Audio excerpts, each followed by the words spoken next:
Vamos chamar o Guga Almeida, CEO da Trade Insights, já está aqui conosco para esse bate-papo. Guga, muito bem-vindo, ótimo comecinho de semana para você. Bom dia, Felipe, bom dia, pessoal. Vamos lá, né? Mais uma semaninha aí, por ver. Mais uma semaninha e já começa daquele jeito, né, Guga? Trazendo grandes assuntos para a gente discutir aqui, porque a Rússia cortou o fornecimento de gás para a Europa. A Gazprom falou que precisa fazer uma manutenção no gasoduto Nord Stream e falou que só volta se o Ocidente tirar as sanções, porque são as sanções aos produtos, às empresas, que faz com que não consiga dar a manutenção adequada para esse gasoduto. A Europa está na beira de um problemaço, né, Guga? Que isso pode trazer de consequência, além de todos os mercados europeus já estarem em queda, o euro em queda, como a gente está vendo agora. Como que você está avaliando essa pressão toda, essa tensão toda lá no bloco, Guga? Pois é, né, Felipe? O que a gente vê, né? A economia da Europa está com um perigo aí muito tangível, né? Eu acho que a Rússia, né, ela conseguiu de forma muito inteligente achar um modelo, né, onde ela consegue pressionar todas essas questões de sanções, e querendo ou não, as sanções, né, ela vem do poder geopolítico que os Estados Unidos, né, implementou naquele momento. Na verdade, está pressionando a Europa a derrubar as sanções e, querendo ou não, cortar esses laços, né, geopolíticos aí com os Estados Unidos, pelo menos em cima do tema de sanções. Tá? Quem pode mais, pode, né? Tem aquela história, né, onde é que o King Kong dorme. Tá? Que ele dorme em qualquer lugar, porque ele pode, porque ele é grande. Tá? E, querendo ou não, quando a gente olha assim, para todos os movimentos da Rússia, a Rússia está sabendo lidar muito bem com o que ela tem de possibilidades na mesa. E está jogando o jogo. Infelizmente, é o contexto que nós estamos tendo. É essa guerra que vai além do campo de batalha, né? Não é mais aquela guerra só bélica. Eu acho que é a guerra das emoções, né? Quando a gente conversa com o pessoal mais do lado militar, eles falam muito sobre essa guerra psicológica que existe, né, no mundo, que ela é muito mais forte do que a guerra bélica, e ela tem outras formas de pressionar as pessoas, né? Uma pressão de dentro para fora, às vezes ser uma pressão de fora para dentro, né? Então também a reação, a gente não é treinado para poder lidar muito bem com esses pontos, né? E a gente está vendo o que tá acontecendo, né?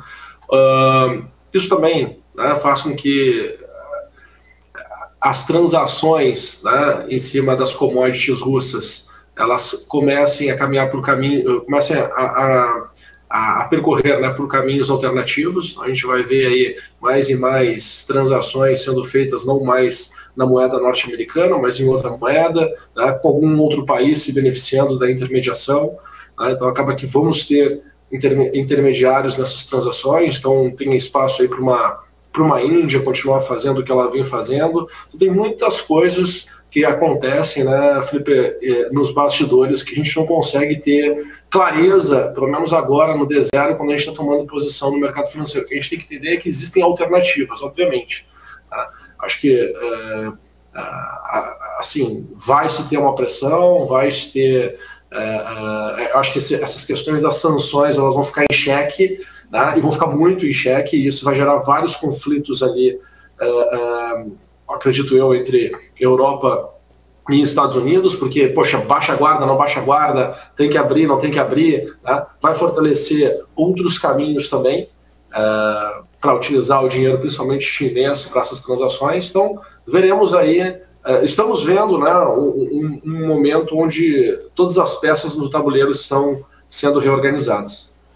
Guga, já que você falou de peça em tabuleiro, tudo em xeque, a gente sabe que o Vladimir Putin, além de ser karateca, né, mestre em artes marciais, ele também é enxadrista, né?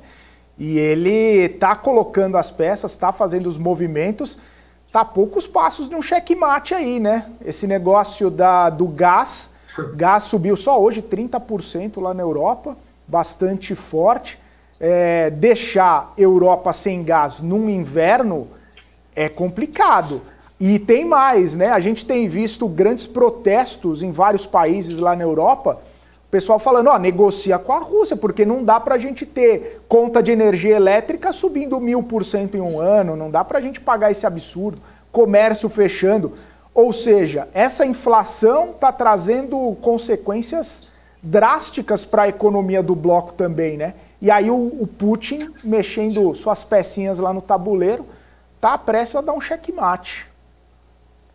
É a história a derivada do problema, né? Então, teve essas movimentações, Putin soube utilizar, tanto que ele está falando, olha, eu não estou parando os gasodutos porque eu quero parar os gasodutos, eu estou parando os gasodutos por causa das sanções que vocês impuseram, né? Então eu não consigo fazer manutenção dos gasodutos. Então existe toda uma narrativa construída, né? Que obviamente quando tu olha por um lado, por um ângulo tu fala, olha que cara genial pensar sobre isso, quando tu olha pro outro ângulo tu fala, cara criminoso, vai matar centenas de dezenas de pessoas na Europa de frio, né? Mas é exatamente o conflito que ele vai criando, ele faz com que o povo brigue com o governo.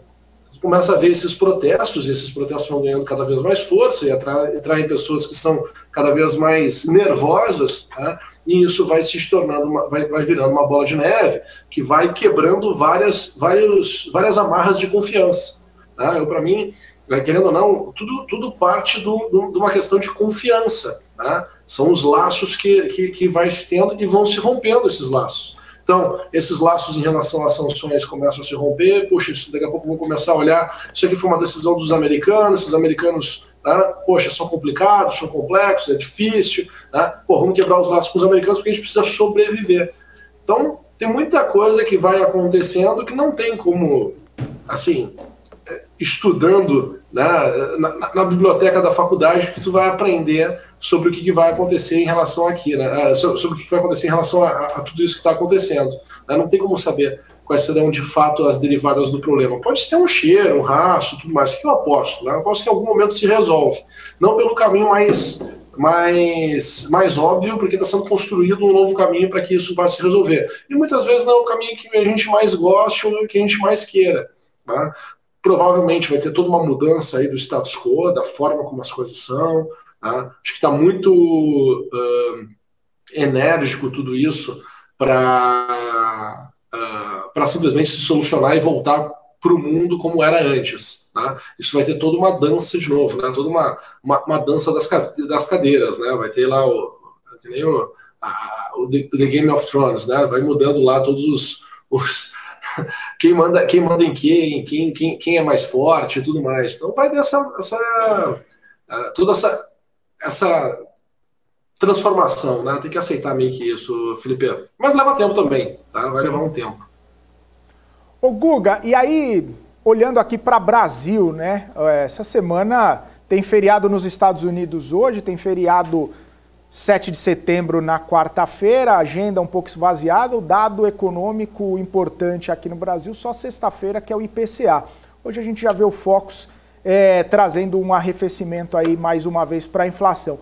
Mas olhando para o Brasil hoje, com menos liquidez por conta das bolsas lá nos Estados Unidos fechadas, qual que é a sua expectativa? O que você está projetando para hoje no mercado brasileiro? Deve ficar meio paradão? Deve ficar sem muitos movimentos por aqui? Vamos ver se tem dinheiro na mesa. Eu acho que a gente vai poder ver hoje se o mercado brasileiro está com dinheiro na mesa e ele está confiante, né? Essa turma toda os gestores e tudo mais que falam que o Brasil está barato e tudo mais. Vamos ver se essa turma está com apetite para compra e até onde podemos ter esse movimento de alta. Né? Acho que quando não tem aí a presença do dinheiro lá de fora tão ativo, a gente consegue ter uma percepção melhor como está o dinheiro aqui local, né? Como de fato está o dinheiro local. Eu continuo acreditando que o dinheiro local está estimulado a ir para a renda fixa, em função de todos os retornos que se tem e tudo mais. Né? Acho que a grande maioria das pessoas ainda não desenvolveram uma experiência longa em relação ao comportamento das bolsas de valores, né? A ponto de conseguir tirar com mais estratégia, né? o dinheiro do mercado. Eu acho que as pessoas elas estão muito pouco tempo no mercado, a gente viu aí a grande leva aí em 2020, 2021 entrando, e aí acaba que esse dinheiro ele ainda é um dinheiro ainda muito emocional, tá? Ele é pouco racional, quando a gente olha assim no todo. Tá? Então, acredito que esse dinheiro mais emocional, ele vai procurar, né, de certa forma, ter mais previsibilidade, né? Que você estava comentando agora antes de eu entrar, né, a palavra da busca por previsibilidade. E querendo ou não, hoje na renda fixa tu tem mais previsibilidade, né? E então ainda tu tem esse estímulo de, deixa eu colocar ali, daqui 5 anos dobrou o meu capital, tá? Não preciso tomar risco, tá numa situação assim um pouco mais favorável. Então eu tô curioso, tá? Então eu vou compartilhar minha tela aqui com vocês para mostrar um pouco o que eu tô enxergando, tá? Se nós olharmos, eu tô aqui deixa eu botar aqui mais afastado, olhar para o nosso mercado aqui um pouco mais afastado. Tá? Esse aqui é o gráfico do nosso índice futuro, está subindo agora 0,32, tá? O futuro no Nasdaq, apesar das bolsas estarem fechadas, ele está caindo 0,48 agora, tá? E o do Dow Jones está subindo 0,15. Tá? O que nós tivemos aqui, né? Nós temos aqui neste momento, a gente tem uma correção do mercado que começou lá no dia 18 de agosto, está na metade de agosto, e a gente vem nesse processo de correção em 2 etapas. Eu até conversei, na sexta-feira eu mostrei em detalhes, né? Se puder puxar aí o Morning Call de sexta-feira, depois o pessoal ia assistir, eu mostrei detalhes aqui, esse estudo, detalhes aqui, essa análise que eu estou enxergando. O que a gente teve aqui, né, que me chama a atenção, esse movimento, né, do dia 1º de setembro até o dia... desculpa, aqui, dia 1º de setembro até o dia... Esse aqui é o primeiro dia 2, né? Isso aqui me chama muita atenção, tá? Esse movimento aqui, essa força que nós tivemos aqui deste movimento. Por quê?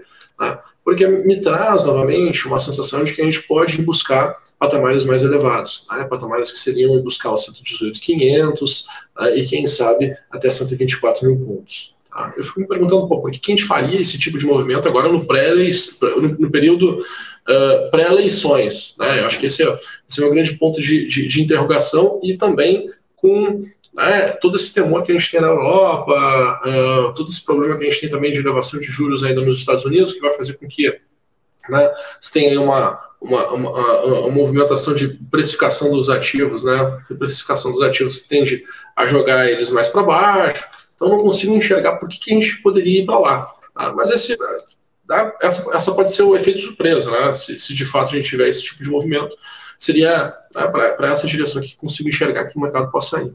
Tá?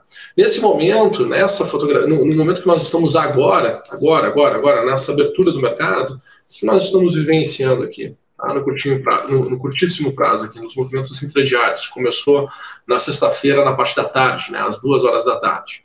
Tá? A gente teve uma primeira movimentação de queda, de desvalorização, tá? Muito forte, tá? E aí agora a gente está aqui na segunda etapa de alta, tá? De correção aqui, ou seja, subindo, né? Tivemos aqui o primeiro movimento de alta nessa região, agora estamos aqui no segundo movimento de alta. O meu número a ser superado é o 112.800. Tá? Se o mercado hoje conseguir ficar acima do 112.800, tá? Ele tem condições aqui de continuar o apetite por risco. Tá? E aí temos espaço para ir para 113.250, tá? 113.250, e o grande divisor de águas é os 113.500. Tá? Essa aqui é a região grande divisora de águas. Acima disso, o mercado acelera, vai embora. Tá? Então vou deletar essa régua, deixar aqui só as marcações, ok? Deixar aqui só as marcações. Enquanto tiver nesses níveis aqui, de baixo para cima, tem espaço para continuar uma movimentação, né, mais forte de queda, uma movimentação mais forte de correção. Que seria para onde? Para voltar para cá, ó, 111.200, tá? 111.200, 110.500, ok? E aí, se surgir alguma coisa negativa na semana, poderíamos ter, quem sabe, um rally para ir buscar os 107.100 pontos. Tá? Então, deletando aqui para que a gente possa entender, ó, olhando para o movimento, né, só para resumir aqui, olhando para todo o movimento que nós estamos no mercado, tá, querendo ou não, a gente tem uma simetria melhor de correção. Né? Se o mercado ele tiver um estímulo negativo essa semana, ele tem espaço para trabalhar aqui, quem sabe até uns 5% de queda na semana. Tá? E o movimento positivo, tá, de curto prazo, a força aqui, só vai conseguir avançar com mais força, com mais apetite, se conseguir se manter acima, tá, superar lá a região dos 113.500 pontos. Tá? Então essa aqui é a minha visão agora, para esse momento aqui no mercado, certo? Espero que o pessoal consiga tirar suas conclusões, né, e tirar proveito utilizando essas informações que eu estou passando aqui para vocês. Maravilha, então, Guga. Descompartilhou. Eu já ia falar, agradecer sua participação aqui, ia falar para você descompartilhar, mas tá tudo certo. Guga, boa semana então para você. Mais tarde temos insight por aqui. Temos insights. Logo mais tô por aí. Chegando. Hoje uma entrevista com... Tô chegando. Hoje uma entrevista para falar sobre juros. Bem interessante foi o papo que eu tive com esse convidado do dia de hoje. Espero que gostem. Beleza, sem spoiler. Então, Guga, deixar o pessoal ansioso para assistir 18 horas, mais conhecido como 6 da tarde ou da noite. Guga Almeida, convidado, falando de juros no Insights. Valeu, Guga. Boa segunda para você, bons negócios. Até mais. Valeu. Tchau, pessoal. Bom dia. Tchau, tchau. Ótimo dia para